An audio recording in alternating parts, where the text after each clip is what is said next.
송은재TV 시작합니다. 민주당의 이재명 대표는 지금 선거법 위반으로 기소가 돼서 재판을 받고 있습니다.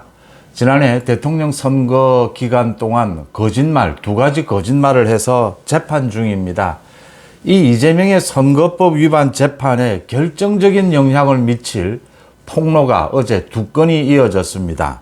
거짓말 두 가지입니다. 하나는 백현동을 개발하면서 4단계나 용도 변경을 한 것이 국토부의 압력 때문이었다, 협박 때문이었다라고 했는데 이게 거짓말이었다. 또 성남도시개발공사 유동규가 있던 곳입니다. 유동규 밑에서 일하던 고 김문기를 몰랐다라고 한 부분, 이 두 가지 거짓말에 대한 재판인데 이 재판에 결정적인 영향을 미칠 두 가지 폭로가 어제 터졌다라고 하는 점입니다.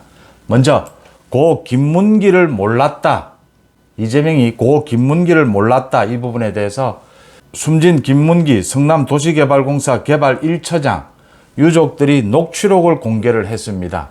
이재명 측 인사가 그 뒤에 찾아와서 유족들에게 찾아와서 도와달라고 했다라고 하는 내용입니다.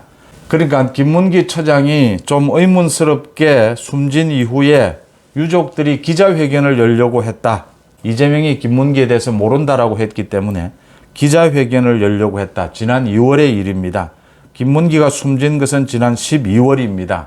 스스로 목숨을 끊은 것으로 드러났는데 유족 측에서는 어떻게 해서 이재명이 김문기를 모른다라고 할 수 있느냐, 알고 있었다라고 하는 정황을 알리는 기자회견을 열려고 했습니다. 그러자 이재명 캠프 측 인사가 찾아왔다.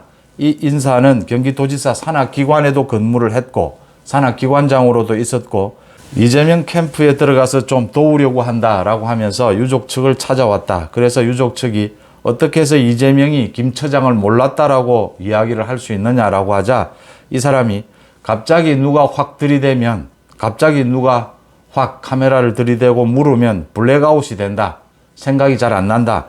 그럴 경우에는 모른다고 일단 대답을 하지 않느냐.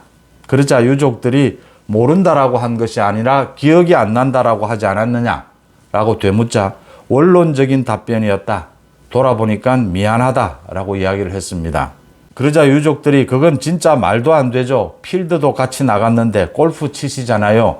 골프 치시죠 라는 유족 측 말에 이 관계자는 대답하지 않았다라고 합니다.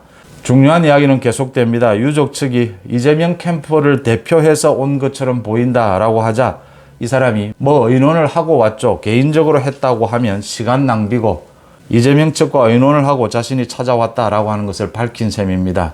이 사람은 또 도와줄 마음이 전혀 안 생기는지라고 좀 도와달라라고 하는 의중을 떠봤다라고 합니다. 이 유족 측이 이렇게 갑자기 어제 녹취록을 공개를 하고 이 같은 내용을 폭로한 데는 그동안 겁이 나서 얘기하지 못하고 있다가 최근에 감옥에서 나온 유동규가 여러 가지 폭로를 하는 것을 보고 자신들도 용기를 내서 이렇게 녹취록을 공개를 했다라고 밝혔습니다. 또 하나 중요한 것은 감옥에서 나온 유동규입니다. 유동규는 어제 김문기에 대해서 지금 최근 계속해서 이야기하고 있는 부분입니다. 이재명에 대해서 가장 크게 배신감을 느낀 것이 이재명이 김문기를 모른다라고 한 부분이다. 이재명이 자신 김문기와 함께 셋이서 호주에서 같이 골프 치고 카트까지 타고 다녔는데 어떻게 모른다라고 할 수 있느냐.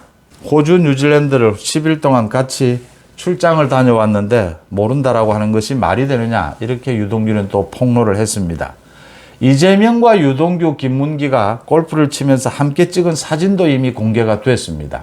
이재명 측에서 유족들을 찾아와서 회유하려고 했던 이 부분도 이제 유족들이 녹취를 공개를 했습니다. 지난해 12월 달에 이재명이 하위 직원이라 시장 재직 때는 알지 못했다. 이렇게 이야기를 했습니다. 이재명이 이렇게 이야기한 것, 김문기를 모른다라고 하는 것에 대해서 유동규가 가장 큰 배신감을 느낀다라고 했습니다. 이렇게 고 김문기의 유족들과 유동규의 이 폭로에 따라서 이재명이 공직선거법상 허위사실 공표, 그러니까 선거 기간 중에 거짓말한 겁니다. 고 김문기를 알지 못한다. 시장 재직 때는 알지 못했다라고 하는 이것이 거짓말을 했다라는 것은 확실하게 이제 드러났습니다. 선거법 위반 재판이 지금 열리고 있습니다. 선거법 위반 재판은 가장 중요한 것이 선거법의 1년 이내에 대법원 판결까지 모두 마치도록 되어 있습니다. 이재명이 이번 재판에서 100만 원 이상의 벌금형을 받게 되면 이재명은 국회의원직도 상실합니다. 또 다음 대선에 출마할 수도 없습니다.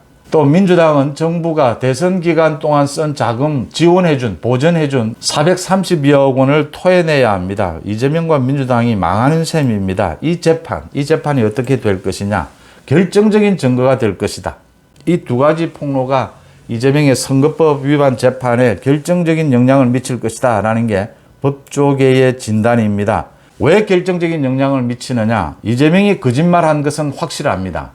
여기에다가 하나 더, 이 이재명의 거짓말이 대통령에 당선될 목적으로 적극적으로 거짓말을 한 것이냐, 이 부분이 이제 중요합니다. 이재명 측이 빠져나가려고 하는 것이 이 부분일 것이다. 그러니까 뭐 크게 선거에 중요한 것이 아니었다. 누가 물어서 어쩔 수 없이 간접적으로 대답을 한 것이다. 그래서 크게 이걸 거짓말할 의도가 없었다. 이 부분으로 이재명이 빠져나가려고 할 것입니다. 과거에는 선거 중에 거짓말을 하면 거의 대부분이 재판에서 유죄로 확정이 됐습니다. 그만큼 선거 과정에서 거짓말을 하는 것은 이 유권자들의 판단을 완전히 흐리기 때문에 선거를 완전히 부정선거를 만드는 셈이 되기 때문에 거짓말에 대해서 굉장히 엄벌에 처해 왔습니다.